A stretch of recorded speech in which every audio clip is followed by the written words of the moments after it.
Hi friend, I am Jeremy Tank, and if you are watching this, I am your brand guy. What does that mean? That means if you have a question about your business brand, your service brand, your brand identity, your branding, your brand appeal, your brand message, your brand marketing, your brand new car, maybe not as much.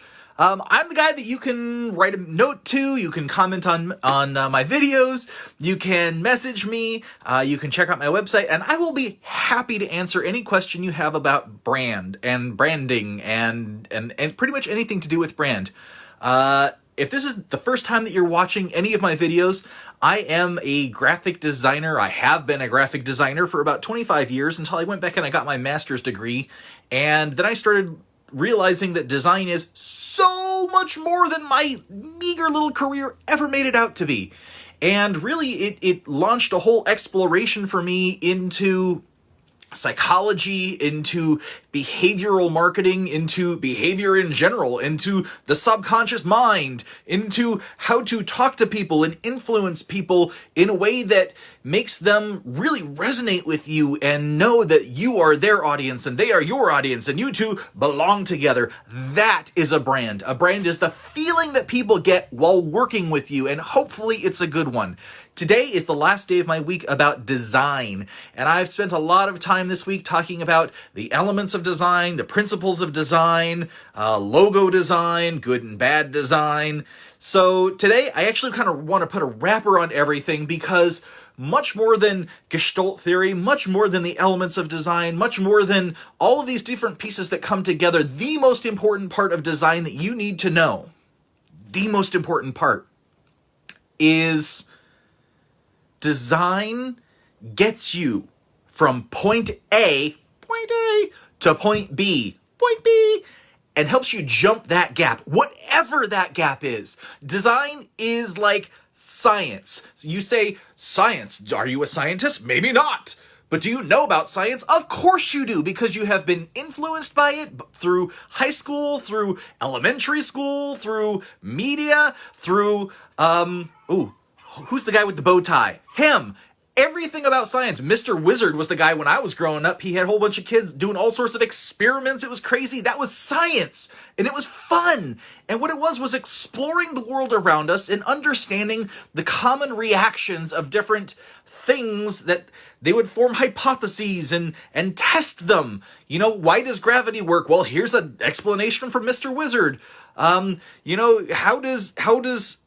is the sky blue when space is black or non-existent light, right? There's all these questions we have growing up, and we learn science to be able to understand the fundamentals of the world around us and to understand how to question those, making hypotheses. I believe that this might be true, and here's how I'm going to test that might be true. Well, design is something that is not really taught in school, not in the context I'm bringing it to you.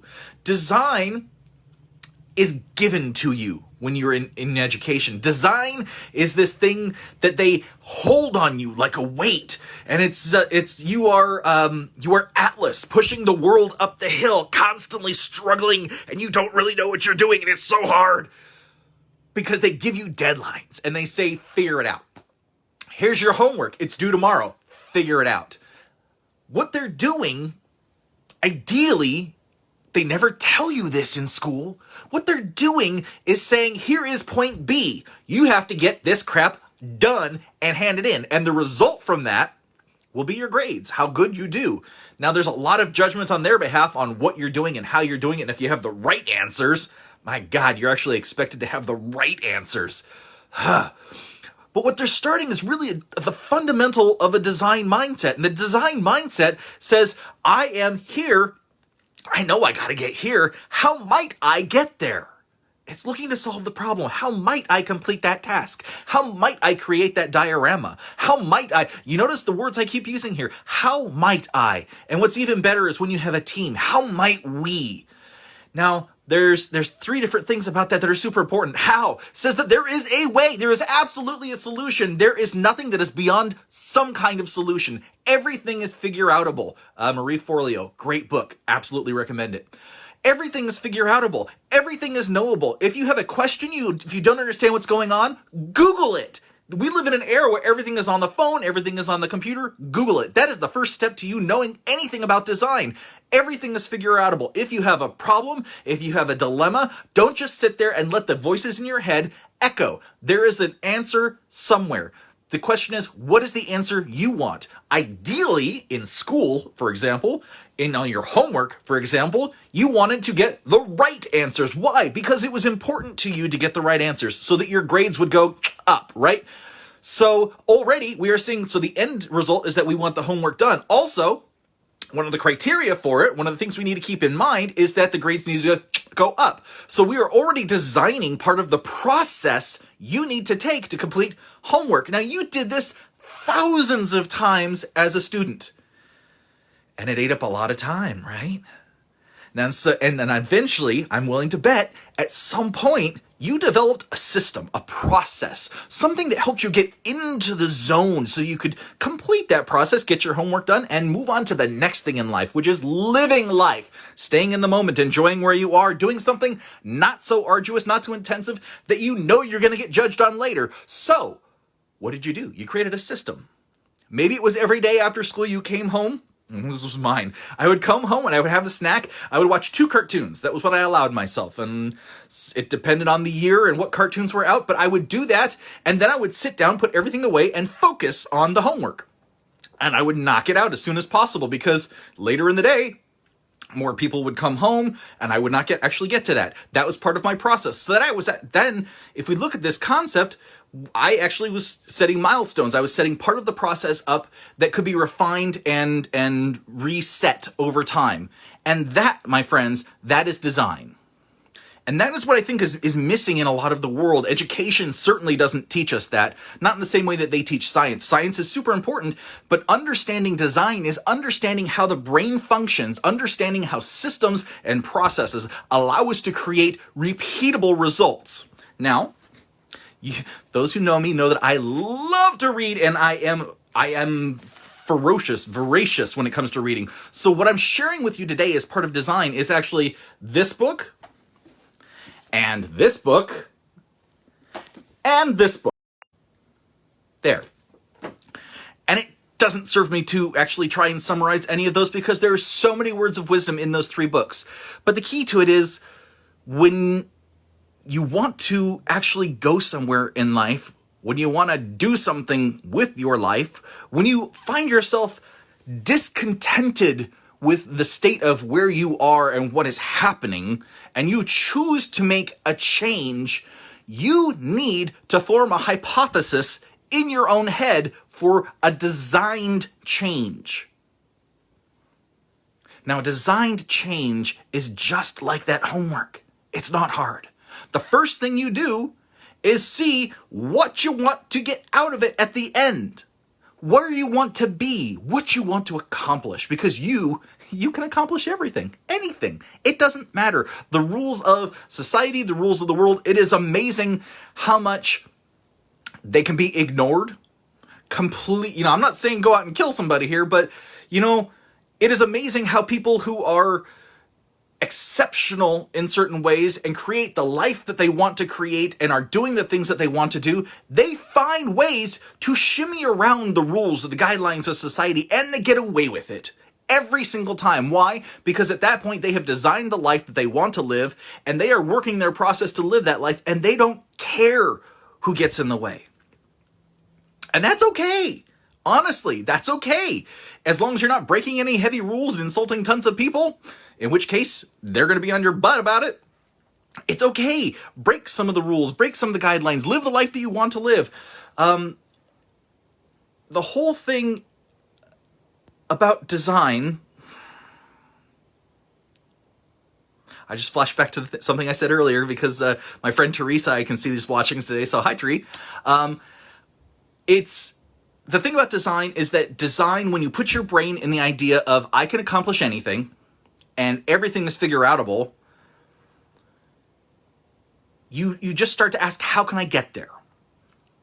And funny enough, this was reinforced to me in an episode of Doctor Who that I was watching not too long ago with Peter Capaldi, where he was like, look, I'm going to survive. We're all going to survive whatever this trauma is, because it's Doctor Who, so there's always, world-ending aliens, I think there was a mummy on a train, like, they're gonna get out of the situation somehow, because the season's not over. We know they're gonna survive, and somehow he knows, the Doctor knows, he's gonna survive. The question is, how? He's already working from the standpoint, the understanding, the deep fundamental belief that the world is going to work the way that he wants it to work, period. The question is just how? What does that gap look like? What are the steps? And he reverse engineers how to get back to the start of where he is. What are the things that need to happen in order to design and move through life, designing the life that he wants, which in almost every case is, whether it's the male Doctor Who's or the female Doctor Who,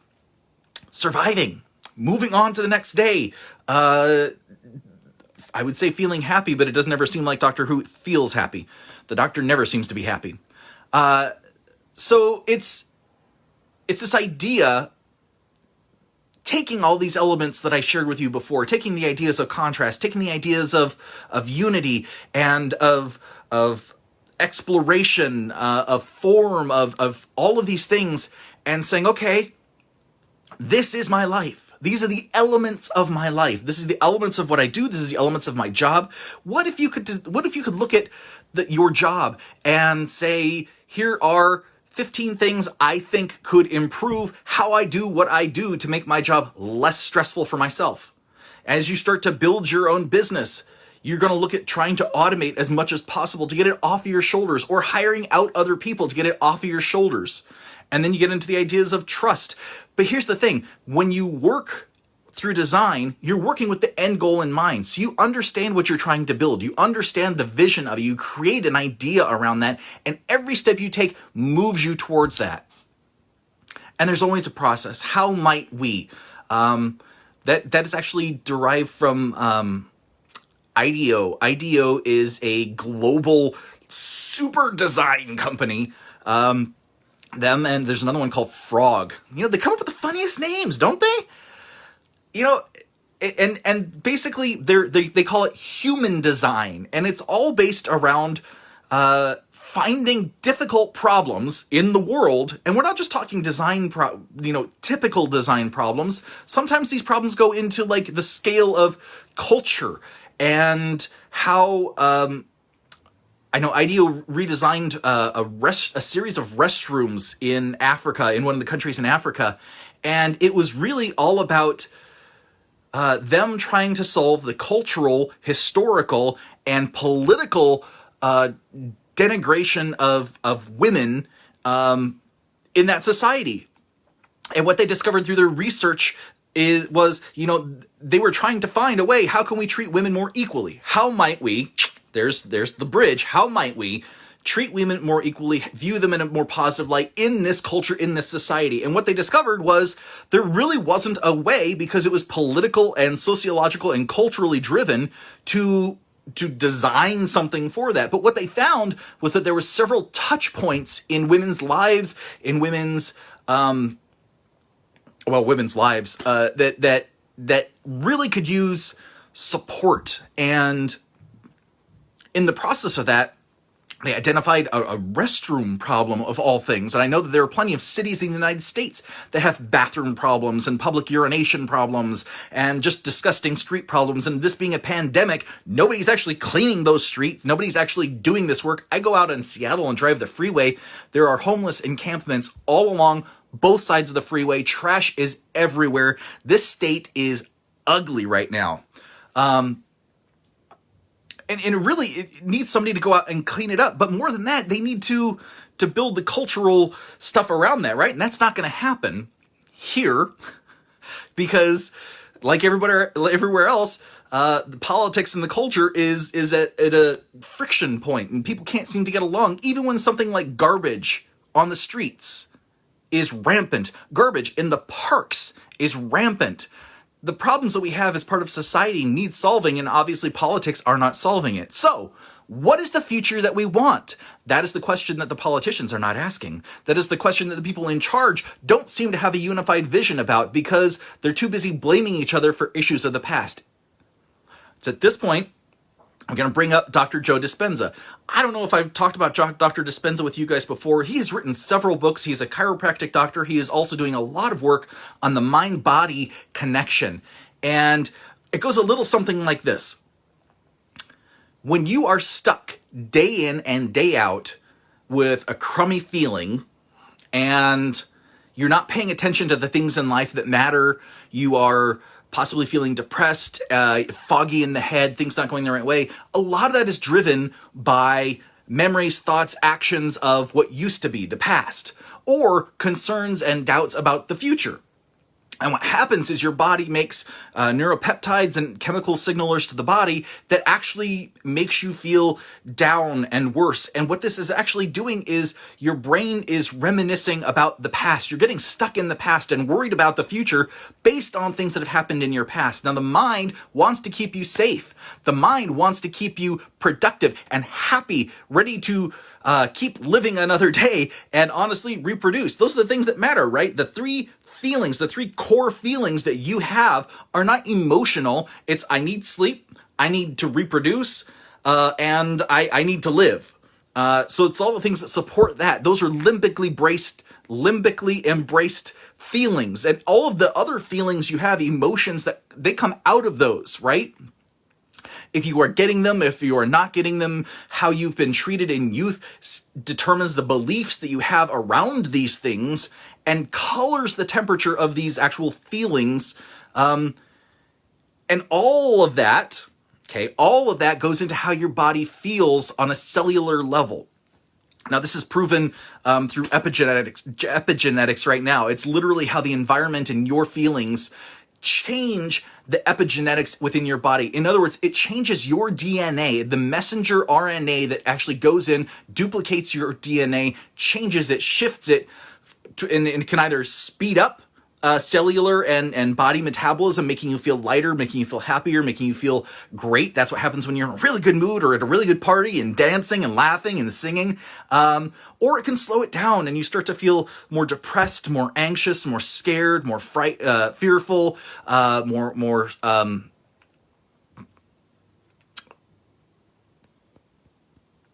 sad. I'm just looking for the word sad. And what Dispenza says is, look, if you can stop doing that, when you wake up in the morning and you go, okay, how am I? How am I?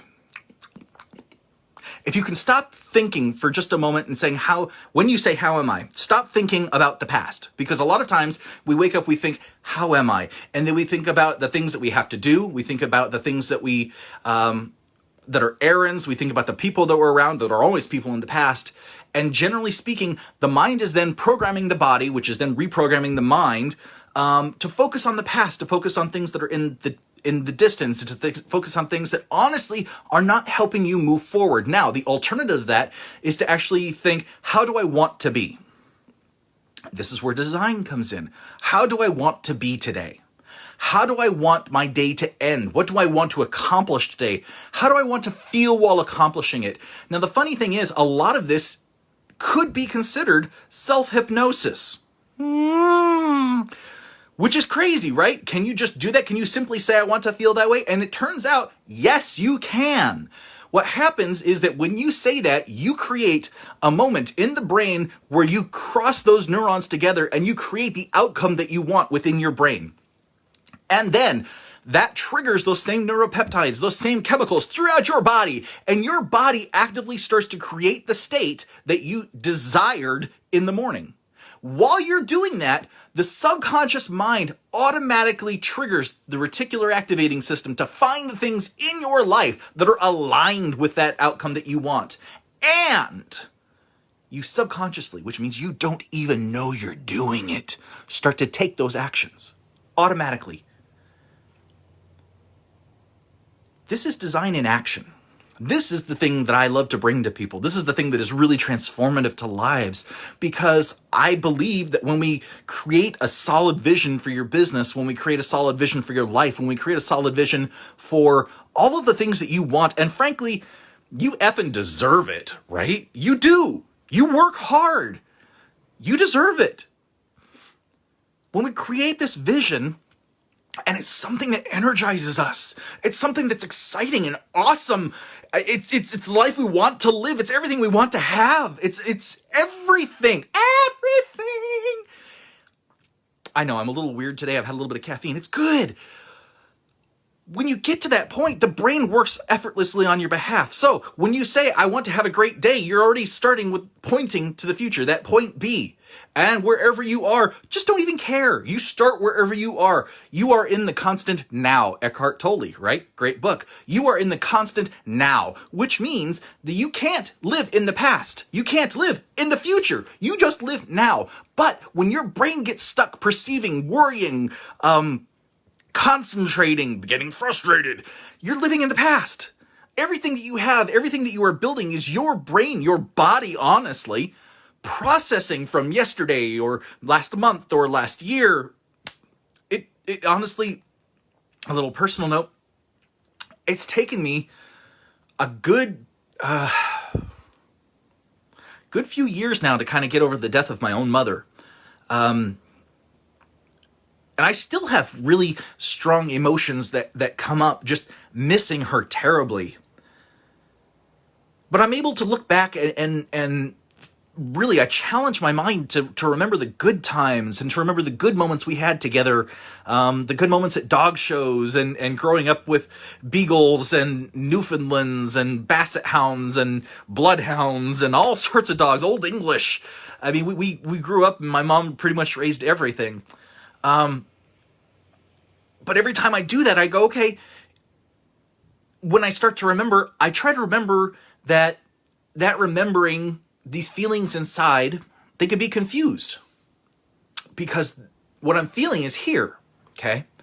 What I'm feeling is here, and that sometimes feels like sadness and loneliness and emptiness. And I can sit with that for a moment because feeling it is healing it, right? You gotta sit with it and let it be so that you can actually embrace and choose. Because when you sit with it, you can actually feel what that is. And what I feel today that I didn't feel a year and a half or 2 years ago, right after she passed, is love. And it's the love of her memory, and it's the love of the times that we shared together. And in a lot of ways, I am moving through the trauma of the loss of her, but also just things she taught me growing up that now I'm adult. Like, some of it is difficult for me to rationalize and move forward with. And when I choose love, when I choose to see love in it, when she cared about me deeply, I cared about her deeply. We were really good friends growing up, and most of my friends absolutely loved her and, called her Mama and Doctor, Father, Mom. She was a doctor, she was a minister, and she was my mom. So she was everybody's mom, Doctor, Father, Mom.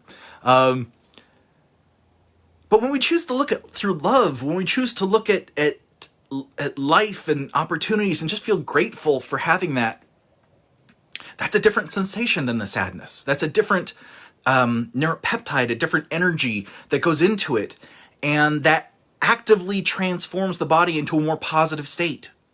Just like planning for here and then taking the steps to go there.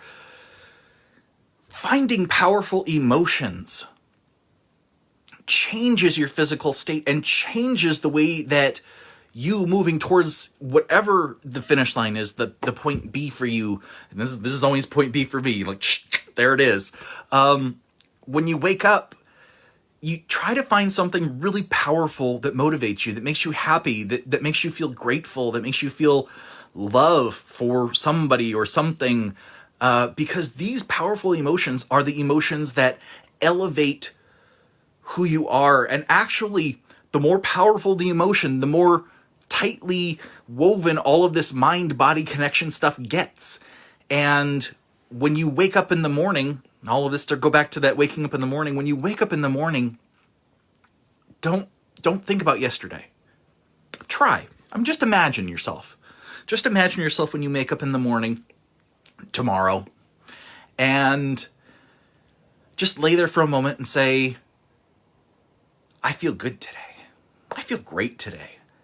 And I know it's gonna be hard. It's gonna feel real weird at first, but start there. Just imagine it right now. Just imagine it right now and say, I'm tomorrow morning when I wake up, I'm gonna open my eyes, or maybe even before I open my eyes, I'm gonna feel great today. And I am going to get these 3 things done. And that's gonna feel so good. And I'm just gonna feel amazing about getting them done, and I feel like accomplishment just well up inside of me. Even before I get out of bed, I play this little game with myself. I love all these little mind games.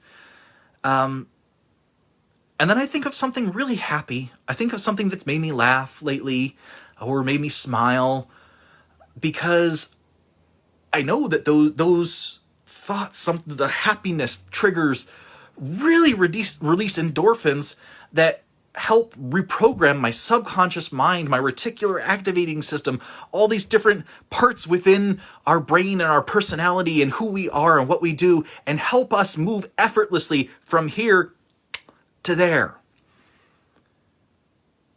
And that's just using design on yourself, on your life.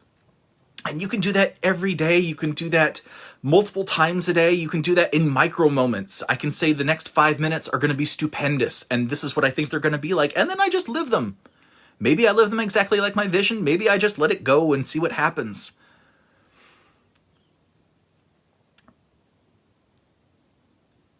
And that's why I wanted to talk about design this week, because you take the steps in your life. You take the steps to make the difference in how you feel and what you do. A lot of people say that the only thing you can control is your emotions or your reaction with the world outside. There's no meaning outside of what you give meaning to. You provide the meaning to your life. And if you're unhappy with it, if you're taking the wrong steps, if things are holding you back, that means you need to think through the meaning that you have where you are. You might be stuck. You might be stagnant, and things need to change. And that change starts with you designing you.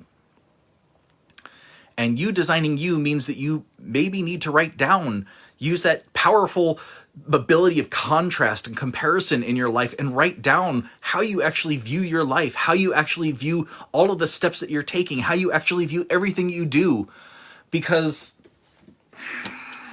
the alternative is to read a crap load of books to learn that they all basically teach the same damn thing. Make some systems. Create a process. Envision the outcome, and then start taking small steps to make it happen. And really, guys, every self-help book, every business book like these, they all say the same damn thing. It's up to you to take the steps. It's up to you to set the goal.